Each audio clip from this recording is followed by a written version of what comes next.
Good morning, everybody. Bonjour tout le monde. Welcome back to Games and Gutenberg, where we are going through Chapter 6 of The Call of the Wild by Jack London. Chapter 6 The Love of a Man.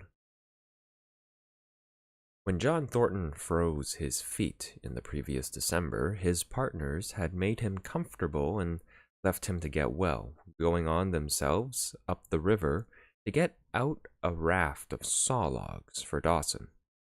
He was still limping slightly at the time he rescued Buck, but with the continued warm weather, even the slight limp left him.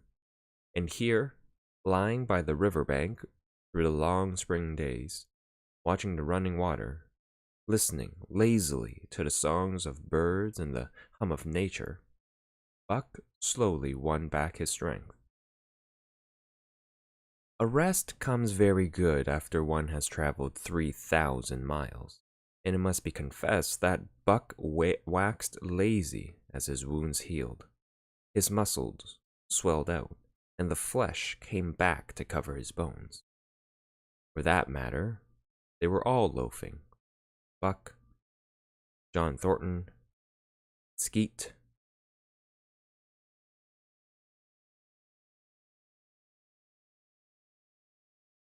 and Nige, waiting for the raft to come that was to carry them down to Dawson. Skeet was a little Irish setter who early made friends with Buck, who, in a dying condition, was unable to resent her first advances.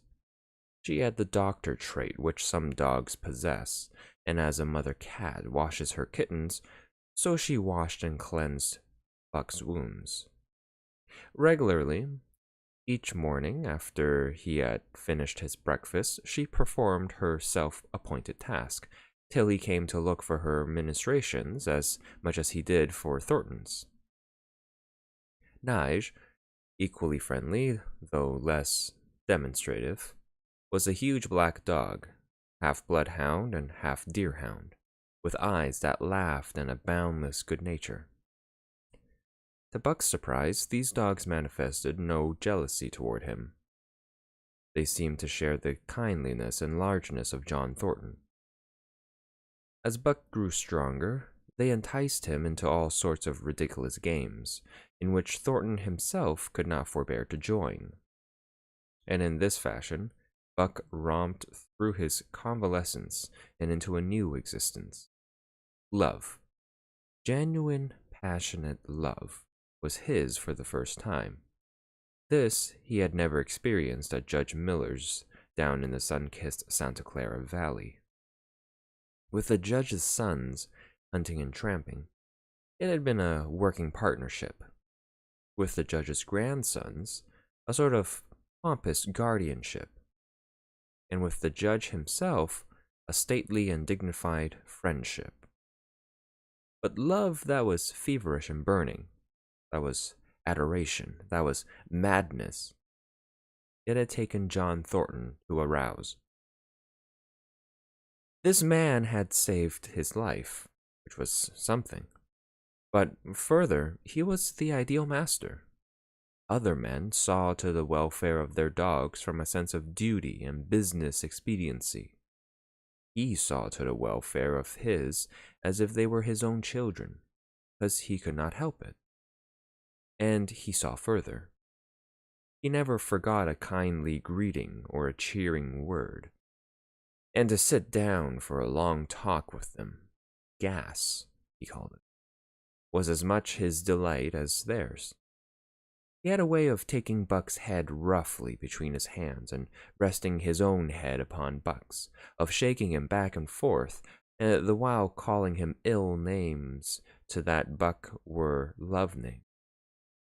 Buck knew no greater joy than that rough embrace and the sound of murmured oaths, and at each jerk back and forth it seemed that his heart would be shaken out of his body, so great was his ecstasy. And when released, he sprang to his feet, his mouth laughing, his eyes eloquent, his throat vibrant with unuttered sound, and in that fashion remained without movement. John Thornton would reverently exclaim, "God, you can all but speak." Buck had a trick of love expression that was akin to hurt. He would often seize Thornton's hand in his mouth and close so fiercely that the flesh bore the impress of his teeth for some time afterward. And as Buck understood the oaths to be love words, so the man understood this feigned bite for a caress. For the most part, however, Buck's love was expressed in adoration. While he went wild with happiness when Thornton touched him or spoke to him, he did not seek these tokens. Unlike Skeet, who was wont to shove her nose under Thornton's hand and nudge till petted, or Nige, who would stalk up and rest his great head on Thornton's knee. Buck was content to adore at a distance. He would lie by the hour, eager, alert, at Thornton's feet, looking up into his face, dwelling upon it, studying it, following with keenest interest each fleeting expression, every movement or change of feature. Or, as chance might have it, he would lie farther away, the side or rear, watching the outlines of the man and the occasional movements of his body. And often, such was the communion in which they lived, the strength of Buck's gaze would draw John Thornton's head around, and he would return the gaze without speech, his heart shining out of his eyes as Buck's heart shone out. For a long time after his rescue, Buck did not like Thornton to get out of his sight. From the moment he left the tent to when he entered it again, Buck would follow at his heels. His transient masters, since he had come into the Northland, had bred in him a fear that no master could be permanent. He was afraid that Thornton would pass out of his life as Perrault and Francois and a Scotch half-breed had passed out. Even in the night, in his dreams, he was haunted by this fear.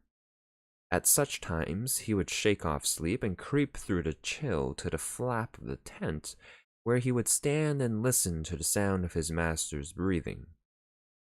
But in spite of this great love he bore John Thornton, which seemed to bespeak the soft, civilizing influence, the strain of the primitive, which the Northland had aroused in him, remained alive and active. Faithfulness and devotion, things born of fire and roof, were his. Yet he retained his wildness and willingness. He was a thing of the wild, come in from the wild to sit by John Thornton's fire, rather than a dog of the soft Southland stamped with the marks of generations of civilization.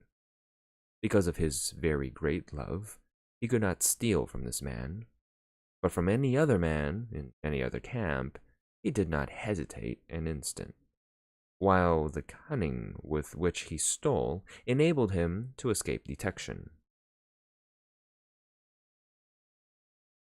His face and body were scored by the teeth of many dogs, and he fought as fiercely as ever and more shrewdly. Skeet and Nige were too good-natured for quarreling. Besides, they belonged to John Thornton. But the strange dog, no matter what the breed or valor, swiftly acknowledged Buck's supremacy, or found himself struggling for life with a terrible antagonist. And Buck was merciless. He had learned well the law of club and fang, and he never forwent an advantage or drew back from a foe he had started on the way to death. He had lessoned from Spitz, and from the chief fighting dogs of the police and mail, and he knew there was no middle course. He must master or be mastered, while to show mercy was a weakness. Mercy did not exist in the primordial life. It was misunderstood for fear, and such misunderstandings made for death.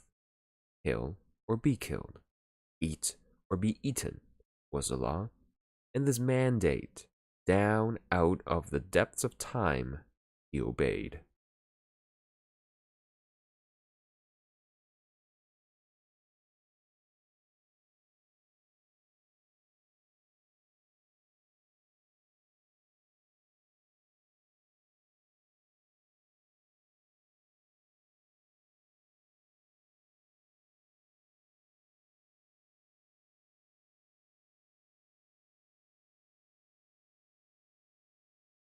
He was older than the days he had seen and the breaths he had drawn.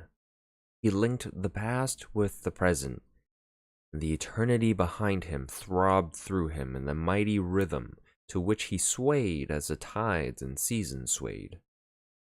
He sat by John Thornton's fire, a broad-breasted dog, white-fanged and long-furred. But behind him were the shades of all manners of dogs, half-wolves and wild wolves, urgent and prompting, tasting the savor of the meat he ate, thirsting for the water he drank, scenting the wind with him, listening with him and telling him the sounds made by the wild life in the forest, dictating his moods, directing his actions, lying down to sleep with him when he lay down, and dreaming with him and beyond him, and becoming themselves the stuff of his dreams.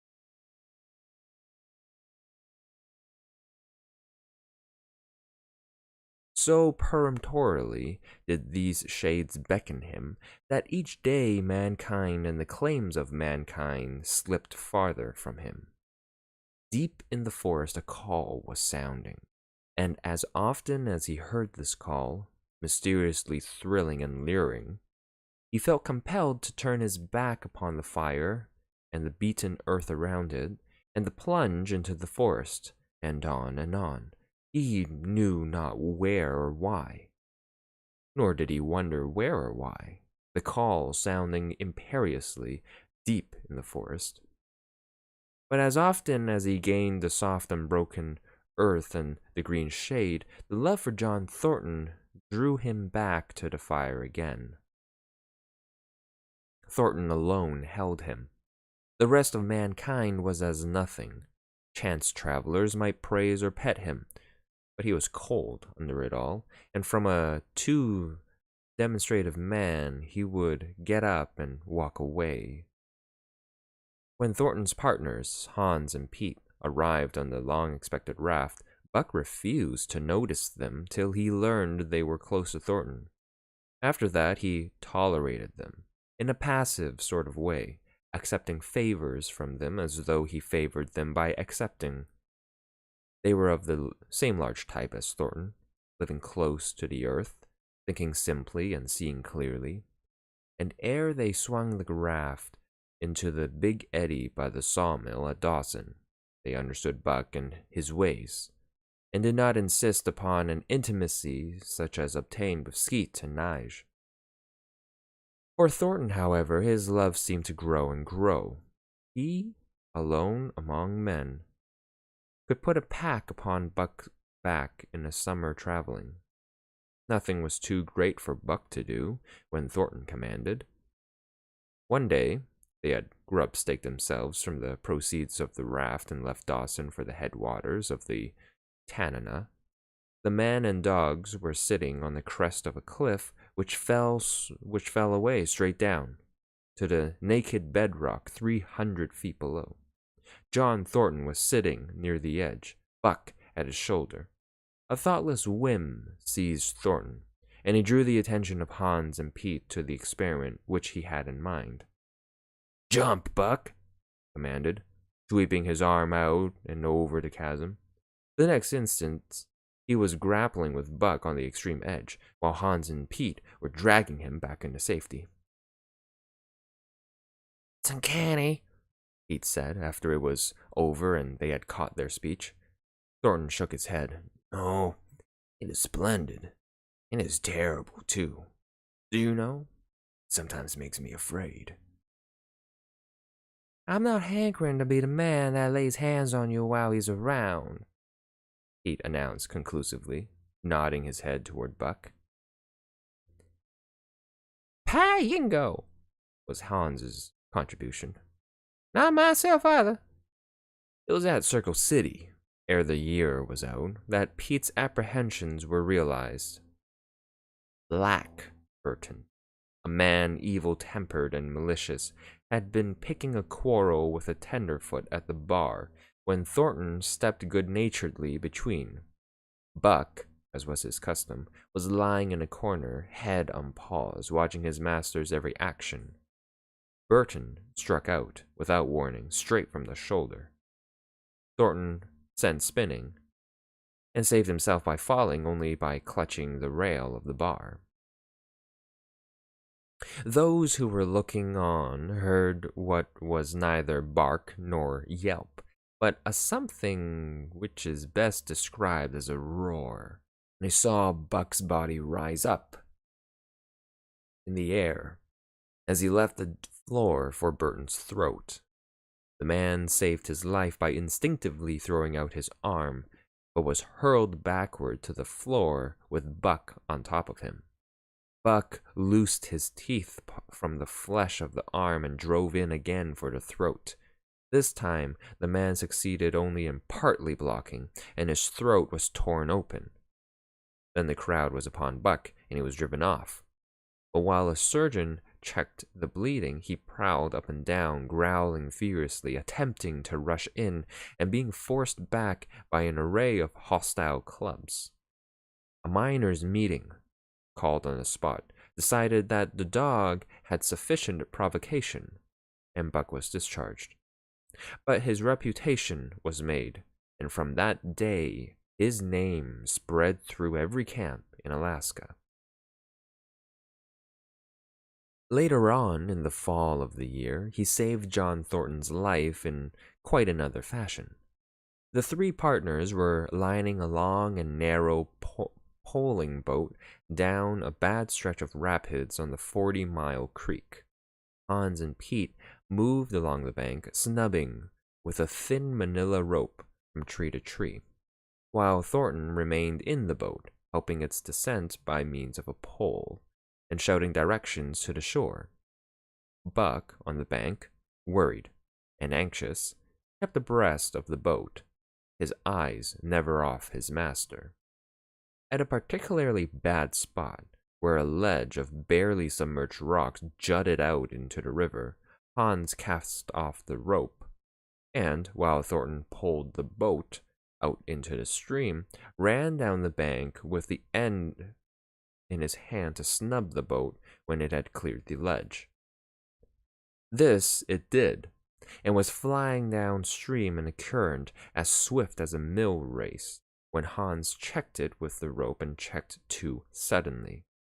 The boat flirted over and snubbed into the bank bottom up, while Thornton, flung sheer out of it, was carried downstream toward the worst part of the rapids, a stretch of wild water in which no swimmer could live.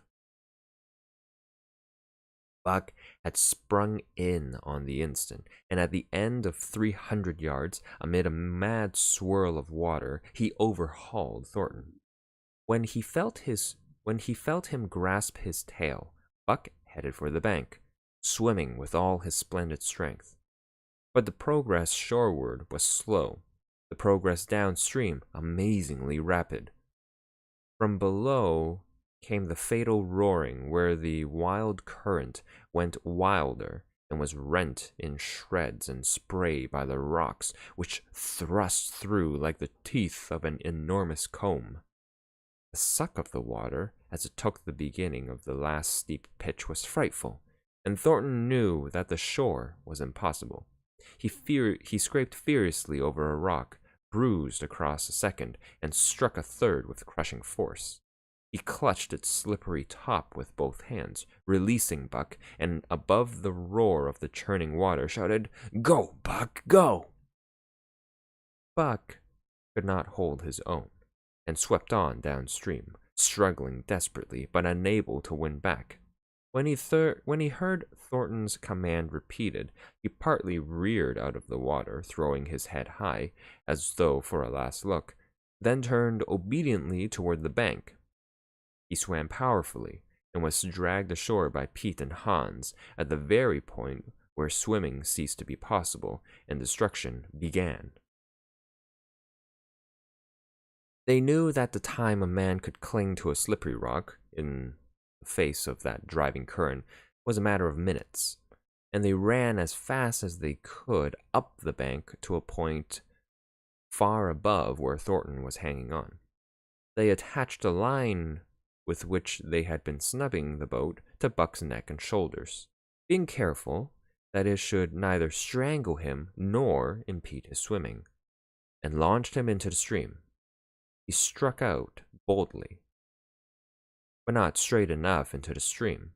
He discovered the mistake too late, when Thornton was abreast of him and a bare half-dozen strokes away while he was being carried helplessly past. Hans promptly snubbed with the rope, as though Buck were a boat. The rope thus tightening on him in the sweep of the current, he was jerked under the surface, and under the surface he remained, till his body struck against the bank, and he was hauled out. He was half drowned.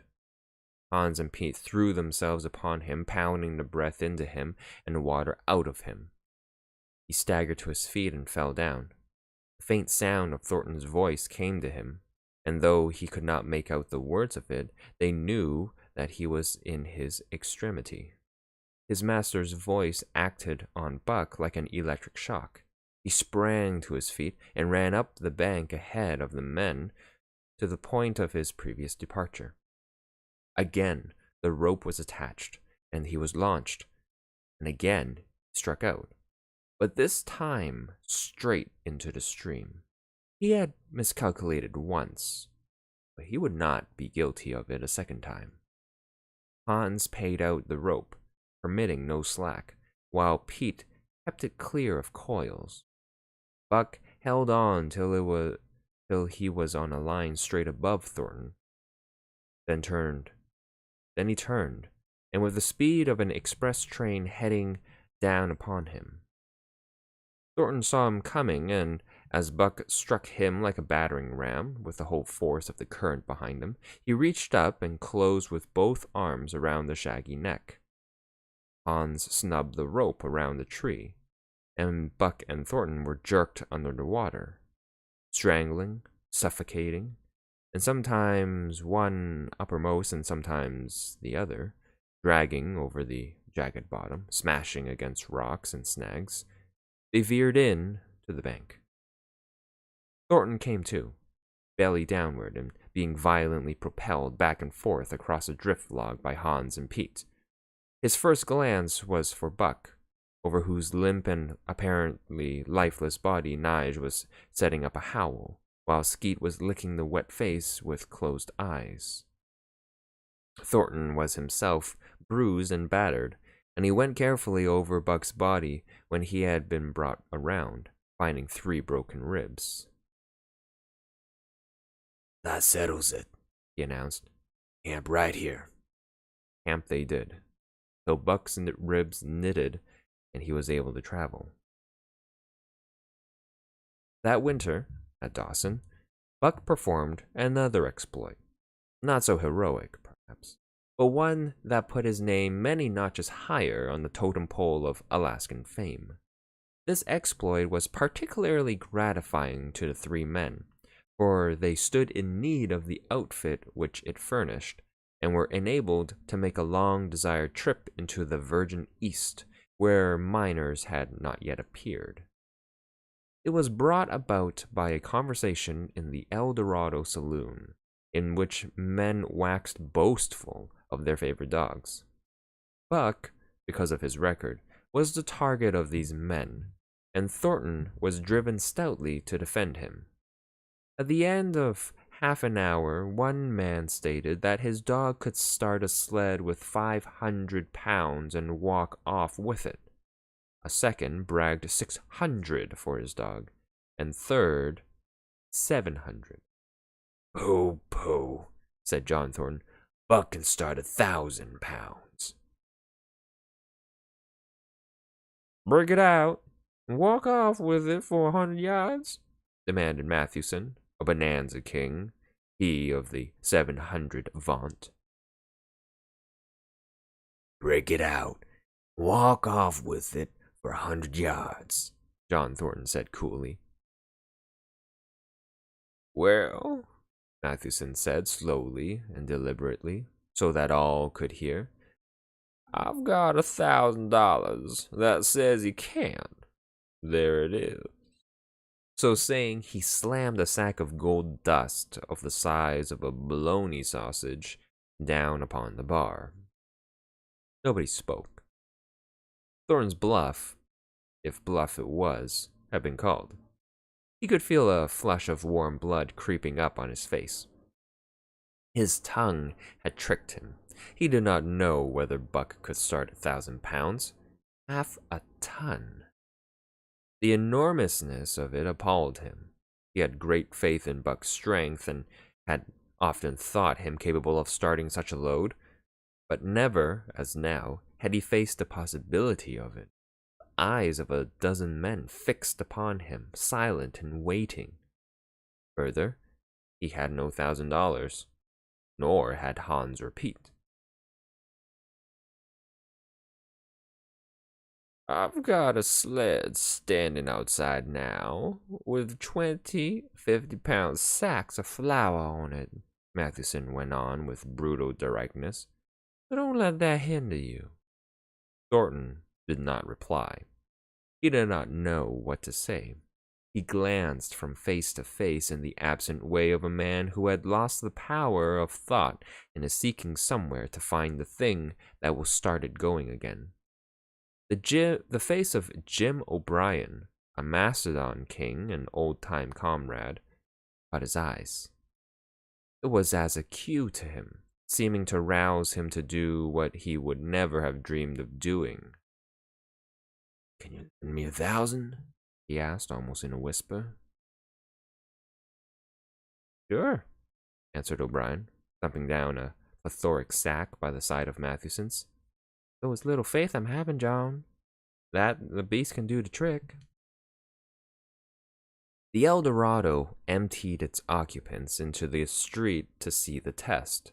The tables were deserted, and the dealers and gamekeepers came forth to see the outcome of the wager and to lay odds. Several hundred men, furred and mittened, banked around the sled within easy distance.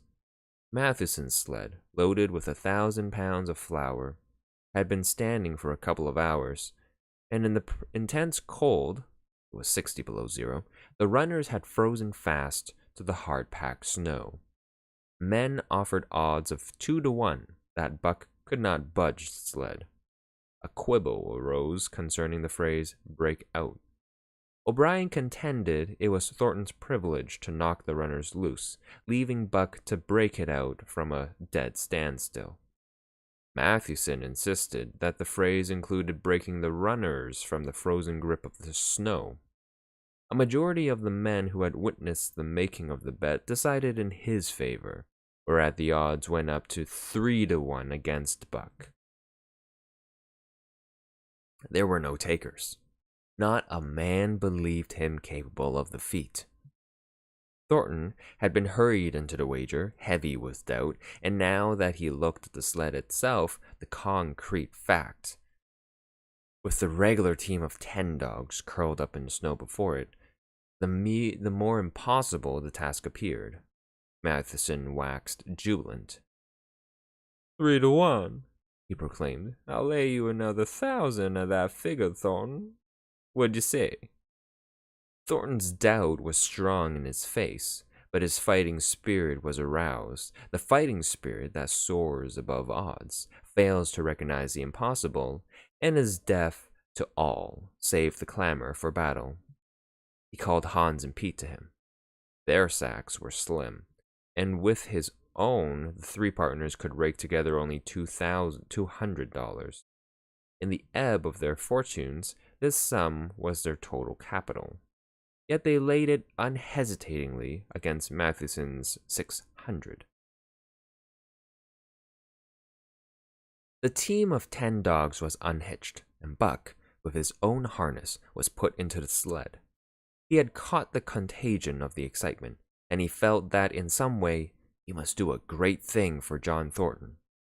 Murmurs of admiration at his splendid appearance went up.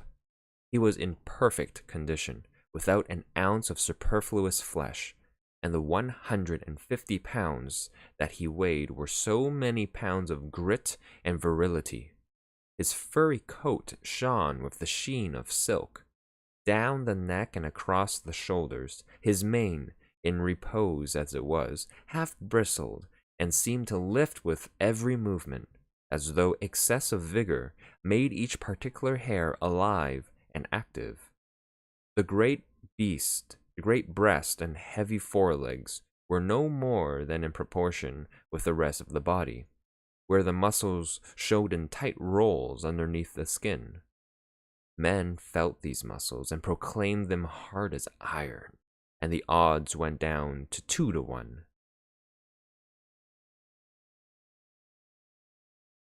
Katzer, Stuttered a member of the latest dynasty, a king of the Skookum benches. I offer you 800 for him, sir. Before the test, sir. 800 just as he stands. Thornton shook his head and stepped to Buck's side.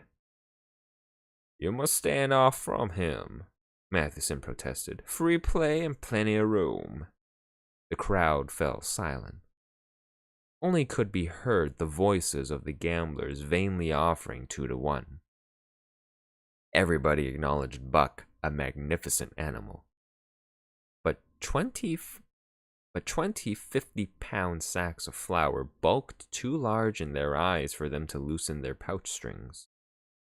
Thornton knelt down by Buck's side. He took his head in his 2 hands and rested cheek on cheek. He did not playfully shake him, as was his wont, or murmur soft love curses, but he whispered in his ear, As you love me, Buck, as you love me, was what he whispered. Buck whined with suppressed eagerness. The crowd was watching curiously. The affair was growing mysterious. It seemed like a conjuration. As Thornton got to his feet, Buck seized his mittened hand between his jaws, pressing in with his teeth and releasing slowly, half reluctantly. It was the answer in terms, not of speech, but of love. Thornton stepped well back. Now, Buck, he said. Buck tightened the traces, then slacked them for a matter of several inches. It was the way he had learned. Gee! Thornton's voice rang out, sharp in the tense silence. Buck swung to the right, ending the movement in a plunge that took up the slack and with a sudden jerk arrested his 150 pounds. The load quivered, and from under the runners arose a crisp crackling. Ha! Thornton commanded. Buck duplicated the maneuver, this time to the left. The crackling turned into a snapping, the sled pivoting and the runners slipping and grating several inches to the slide. The sled was broken out. Men were holding their breaths, intensely unconscious of the fact. Now mush! Thornton's command cracked out like a pistol shot. Buck threw himself forward, tightening the traces with a jarring lunge. His whole body was gathered compactly together in the tremendous effort, the muscles writhing and knotting like live things under the silky fur. His great chest was low to the ground, his head forward and down, while his feet were flying like mad, the claws scarring the hard-packed snow in parallel grooves. The sled swayed and trembled, half started forward. One of his feet slipped, and one man groaned aloud. Then the sled lurched ahead in what appeared a rapid succession of jerks, though it never really came to a dead stop again. Half an inch, 2 inches. The jerks perceptibly diminished. As the sled gained momentum, he caught them up, till it was moving steadily along. Men gasped and began to breathe again, unaware that for a moment they had ceased to breathe. Thornton was running behind, encouraging Buck with short, cheery words. The distance had been measured off, and as he neared the pile of firewood which marked the end of the 100 yards, a cheer began to grow and grow, which burst into a roar as he passed the firewood and halted at command. Every man was tearing himself loose, even Matheson. Hands and mittens were flying in the air. Men were shaking hands, it did not matter with whom, and bubbling over in a general, incoherent babble. But Thornton fell on his knees beside Buck, head against head, and it was shaking him back and forth. Those who hurried up heard him cursing Buck, and he cursed him long and fervently, and softly and lovingly. Gad, sir, spluttered the Skookum Bench King. I'll give you 1,000 for him, sir. 1,000, sir. 1,200, sir. Thornton rose to his feet. His eyes were wet. The tears were streaming frankly down his cheeks. Sir, he said to the Skookum Bench King, sir, you can go to hell, sir. It's the best I can do for you, sir. Buck seized Thornton's hand in his teeth. Thornton shook him back and forth. As though animated by a common impulse, the onlookers drew back to a respectful distance. Nor were they again indiscreet enough to interrupt.